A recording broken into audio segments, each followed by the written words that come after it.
하나님 말씀 함께 봉독하시겠습니다. 에베소서 4장 13절 14절 저와 여러분이 한 목소리로 함께 봉독하시겠습니다.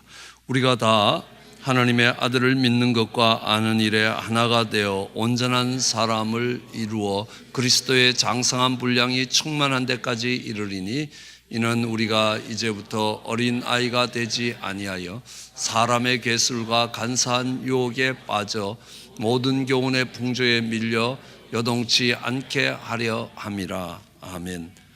2017년 그리스도의 장성한 분량이 충만한 데까지 이르자라는 말씀을 가지고 또 기도 제목을 가지고 저희가 시작합니다. 좀 쉬운 말로 하면 어른이 되자, 어린아이의 일을 버리고 어른이 되자. 나이가 든다고 어른이 되는 것 아니라는 것입니다. 어른은 어른다워야 어른이 될 수 있습니다. 교회 다닌다고 하나님 자녀가 되고 성도가 되는 것 아닙니다. 하나님 자녀다워야 된다는 겁니다. 버려야 될 어린아이의 일들이 어떤 것인가? 우리는 어린아이는 참 약하다라고 이야기합니다. 그러니까 노약자 할 때 정말 이렇게 나이가 드셔서 힘이 없어지거나 아직 어려서 힘이 없는 사람을 합쳐서 노약자라고 이야기합니다. 약하다는 겁니다. 힘이 없다는 겁니다. 근육에 힘이 없습니다. 근력이 없습니다. 그렇기 때문에 혼자 걸을 수 없습니다. 누군가가 업어주고 누군가가 안아주어야 되고 또 누군가가 손을 붙들어줘야 걸을 수 있습니다. 근력이 없기 때문에 그렇습니다. 딱딱한 음식을 먹지 못합니다. 젖을 먹고 우유를 먹어야 됩니다. 소화시킬 수 있는 힘이 없기 때문에, 소화력이 없기 때문에 그렇습니다. 강건하지 못합니다. 쉽게 감기에 걸립니다. 쉽게 질병에 노출됩니다. 왜냐하면 병을 이길 힘이 없기 때문에, 면역력이 없기 때문에 그렇다는 겁니다. 또 다른 사람을 이해하는 폭이 좁습니다. 정말 잘 삐집니다. 그걸 보면요, 이해력이 없다는 겁니다. 기다리지를 못합니다. 어렵고 힘든 일을 하려고 하지 않습니다. 인내력이 없습니다. 인내하는 모습이 없다는 겁니다. 쉽게 유혹을 받아 잘못된 길로 가기도 합니다. 우린 유괴당한다라고 이야기합니다. 왜냐고요? 판단력이 없기 때문에. 이게 옳은 것인가 그른 것인가, 이게 참된 것인가 거짓된 것인가를 판단할 수 있는 힘이 없기 때문에 이게 위험한 건지 아닌지도 모릅니다. 이게 더러운 것인지 깨끗한 것인지도 판단할 줄 모른다는 것입니다. 그리고 아무것도 아닌 일에 겁을 먹고 쉽게 불안하고 두려워집니다. 왜냐하면 자기를 방어할 수 있는 힘이 없기 때문에, 방어력이 없기 때문에 그렇다는 겁니다. 이게 육신적 어린아이뿐만 아닙니다. 영적인 어린 사람들에게도 그렇습니다. 그 신앙을 누군가가 붙들어줘야 됩니다. 누군가가 함께 걸어가야 합니다. 그리고 또 정말 힘든 말씀들을 소화시키지 못합니다. 하나님이 주시는 준엄한 심판의 말씀들을 소화시킬 수 없습니다.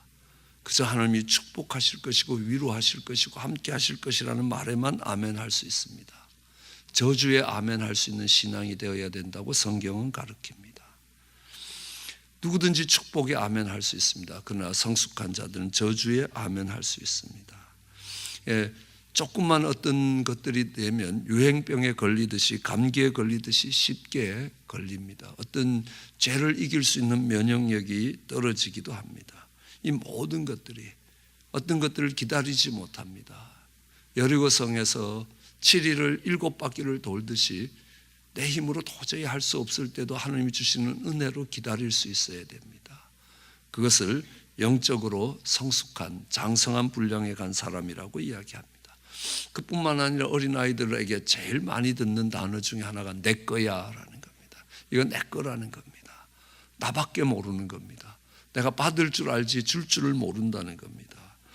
자신이 세상의 중심인 줄 압니다. 마치 태양이 중심에, 지구가 중심에 있고 해가 뜨고 달이 뜨는 줄 알았습니다. 그런데 그들의 지식이 자라자 지구가 중심이 아니라 태양이 중심이고 지구는 태양 주위를 돈다는 겁니다. 내 인생이 중심이 되고 하나님이 그를 돕는 하나님이 되는 것이 아니라 하나님이 중심이 되고 우리가 하나님 주위를 도는 사람이라는 것들을 깨닫는 것이 신앙의 성숙이라고 이야기합니다. 그뿐만이 아닙니다. 우리 어린 아이들은 충동적으로 행동합니다. 멀리 내다보지 못합니다. 안목이 넓지 못합니다. 변덕이 심합니다. 말도 안 되는 걸 가지고 얼마나 땡깡을 부리는지 모릅니다. 그리고 슈퍼맨 영화를 보면 자기가 슈퍼맨인 줄 압니다. 믿음의 말씀을 많이 들으면 자기가 믿음이 있는 줄 안다는 겁니다. 그러나 실제 바람이 불고 비가 나고 창수가 나면 전혀 믿음이 작동되지 않습니다. 그런데도 그걸 보면서 마치 믿음이 있는 것처럼 생각합니다. 어린아이가 슈퍼맨 영화를 보면서 정말 높은 곳에서 뛰어내리다 다치는 것처럼 그런 어린 신앙이 있습니다. 모르는 게 너무 많다는 겁니다. 12살이 돼야 그들 속에 추상적인 개념이 형성되기 시작합니다. 그런데 그 개념 없는 신앙을 한다는 겁니다. 신앙생활 20년, 30년 돼도 믿음이라는 게 뭔지 모릅니다. 어떤 믿음이 큰 믿음이고 어떤 믿음이 강한 믿음이고 어떤 믿음이 약한 믿음이고 어떤 믿음이 좋은 믿음인지 구별이 안 됩니다. 그 믿음이 없다는 말이 아니라 개념이 없다는 겁니다. 그 믿음을 설명해낼 수 있는 능력이 없다는 겁니다. 내가 받은 구원도 회개해서 구원받는지 예수님을 구주로 영접해서 받는지 은혜로 받는지 믿음으로 받는지 설명할 수가 없습니다. 구원을 받지 못했다는 말이 아닙니다. 지식이 없다는 겁니다. 그것을 다른 사람에게 가르칠 수 있는 힘이 없다는 것입니다. 그러나 믿음이 장성하면 우리에게 나타나는 게 있습니다. 모세를 통해서 볼 수 있습니다. 히브리서 11장 24절로 26절에 모세의 믿음을 이렇게 정리하고 있습니다. 믿음으로 모세는 장성하여 바로의 공주의 아들의 자리를 거절하고 자기 백성과 함께 고난받기를 죄악의 낙을 누리는 것보다 더 좋아하고 그리스도를 위하여 받는 능력을 애굽의 모든 보화보다 더 큰 재물로 여겼으니 이는 상주심을 바라봅니다. 모세가 장성했습니다. 육신이 자란 것이 아니라 믿음으로 장성했습니다. 그러자 모세에게 나타난 것은 바로의 공주의 아들의 자리를 거절합니다. 이 바로의 공주의 아들은요, 다음에 이집트의 왕이 되는 자리입니다. 막강한 권력과 어마어마한 부와 모든 것이 보장되어 있는 것입니다. 그런데 그것을 거절할 수 있습니다. 오늘 성경은 이야기합니다. 믿음에 장성하면 세상이 주는 거짓과 그리고 그 세상의 유혹을 거절할 수 있습니다. 이 세상을 살아가는 데서는 바로의 공주의 아들의 자질이만큼 좋은 것이 없습니다. 그러나 그 자리는 하나님 나라를 사모하는 하나님의 백성으로 살기는 어려운 자리라는 겁니다.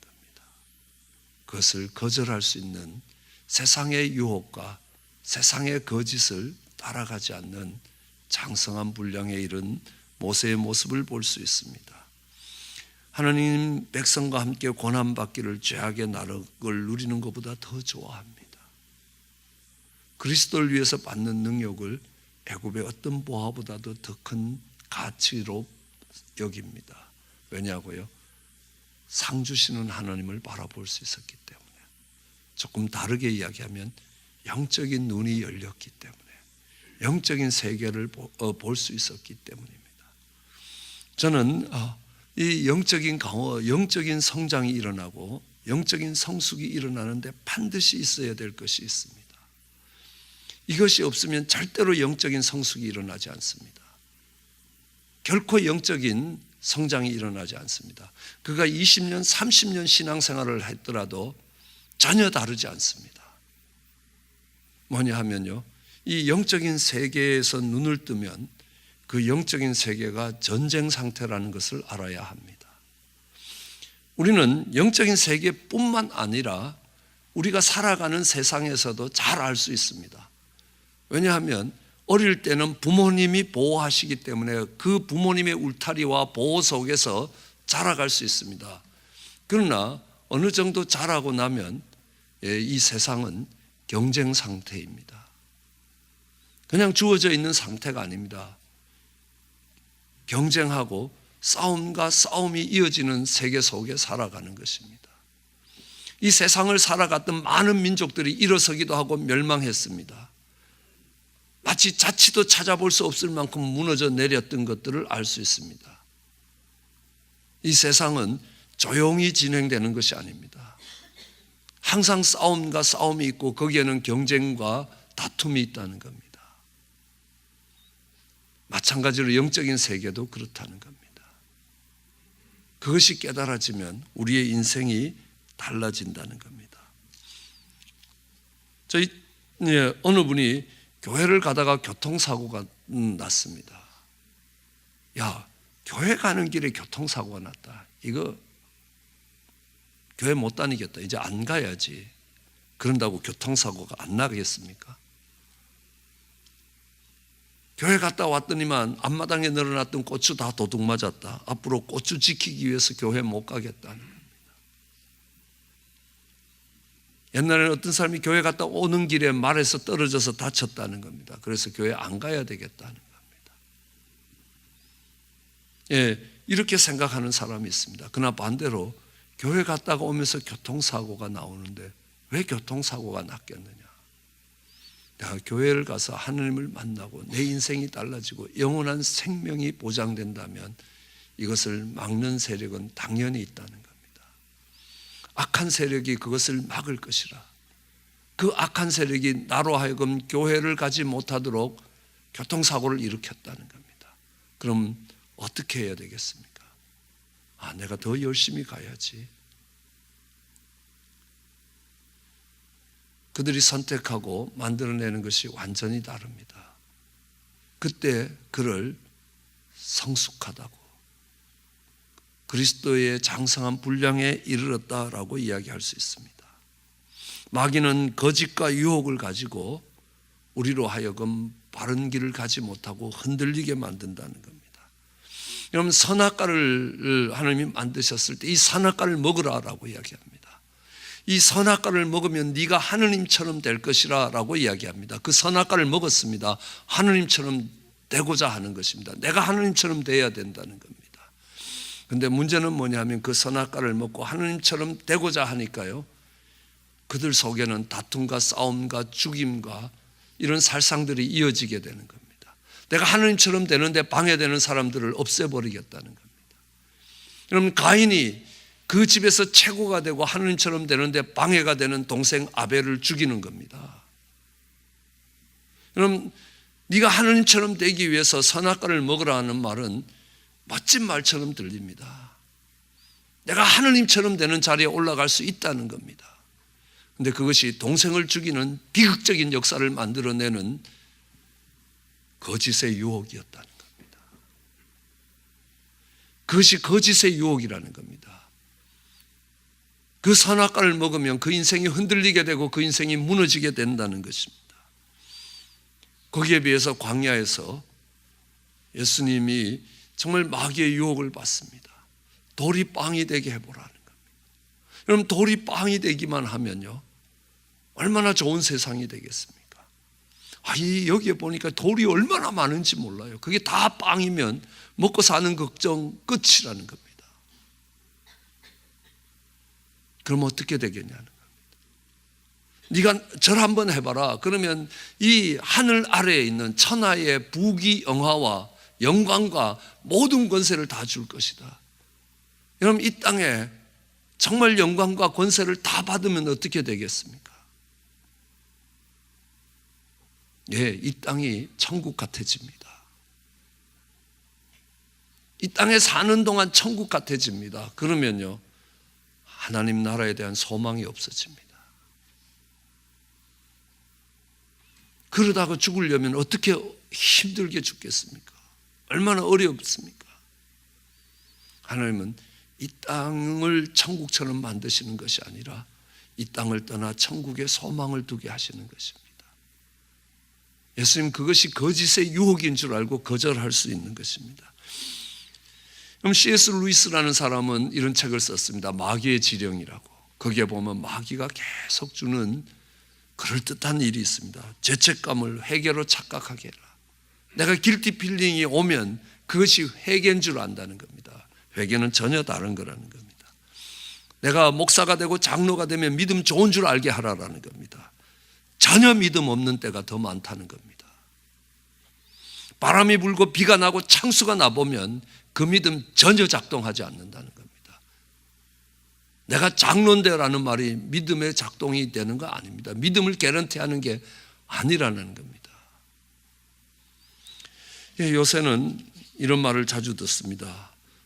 이 세상에 있는 최후의 미전도 종족이 목사라고 이야기합니다. 틀린 말이 아니라고 생각합니다. 그들의 교만이 그들의 믿음을 다 갉아먹었습니다. 직분이 믿음을 보증하는 게 아닙니다. 저는 개인적으로 명함의 장로라고 명함을 찍고 있는 사람은 다 사기꾼으로 봅니다. 그건 명함에 찍어서 장로가 되는 게 아닙니다. 삶으로 장로임을 증거하지 않으면 그것은 거짓이라는 겁니다. 예, 복의 개념을 변질시킵니다. 그럼 비즈니스가 잘 돼서 많은 돈을 버는 게 복입니까? 예, 복일 수도 있고 아닐 수도 있습니다. 하나님이 이렇게 축복하셨다고 감사가 늘어나면 그것은 분명히 복입니다. 그러나 비즈니스가 바빠서 하나님께 나올 시간이 없으면 그건 저주입니다. 사업이 망한 게 복입니까? 저주입니까? 복일 수도 있고 저주일 수도 있다는 겁니다. 그 어려움 때문에 하나님께 무릎 꿇으면 그것은 복입니다. 그러나 그것 때문에 원망과 불평이 커진다면 그것은 저주라는 겁니다. 예배를 찾되 화려하고 쉬운 예배를 찾으라는 겁니다. 경건의 능력은 없어지고 경건의 모습만 남게 만들라는 겁니다. 이것이 거짓의 유혹이라는 겁니다. 거기에 비하여 정말 흔들리지 않는 믿음의 사람 한 사람을 소개하면 수르보니게 여인입니다.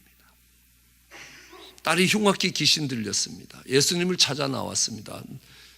다윗의 아들이여 나를 불쌍히 여기라고 이야기하는데요, 쳐다보지도 않습니다. 제자들이 돌려보내라고 이야기합니다. 그러자 예수님이 나는 이스라엘의 잃어버린 자녀를 위해서 온 것이지 이방인을 위해 온 게 아니라는 겁니다. 너를 위해서 기도해 줄 수 없다는 겁니다. 그래도 부르짖자 자녀의 떡을 취하여 개에게 주는 게 합당하냐라고 이야기합니다. 너는 개다라는 말과 같은 말입니다. 그럼에도 불구하고 더욱 소리 높입니다. 개도 주인의 상에서 떨어지는 부스러기를 먹는다고 이야기합니다. 그때 주님이 뭐라고 말씀하십니까?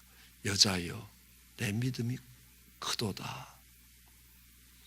장성한 분량에 와 있는 믿음의 모습입니다. 어떤 어려움 때문에 요동하지 않습니다. 그렇습니다. 똑같은 겁니다. 어느 전도사님이 담임 목사님한테 이런 책을 선물했습니다. 거지 같은 성질 고쳐서 훌륭한 목사 되기. 예. 이런 책을 받을 때 어떤 생각하시겠습니까? 이게 날 성질 거지 같은 목사라고 생각하고 이 책 읽으라 했구나, 이 괘씸한 놈, 이렇게 할 겁니까? 아니요. 하나님이 내 거지 같은 성품을 고치라고 하시는구나. 그러면요, 그때의 억한 심정을 잡는 것은요, 거짓입니다. 그리고 유혹입니다. 죄를 향하여 불러내는 유혹입니다. 그러나 하나님 앞에 겸비할 때 그것은 그의 성품을 고칠 수 있는 기회가 되는 겁니다. 장성한 분량에 이르는 것은 그런 것입니다. 그렇게 한 해 동안 승리하는 저와 여러분 되시길 주의 이름으로 축원합니다. 기도하시겠습니다.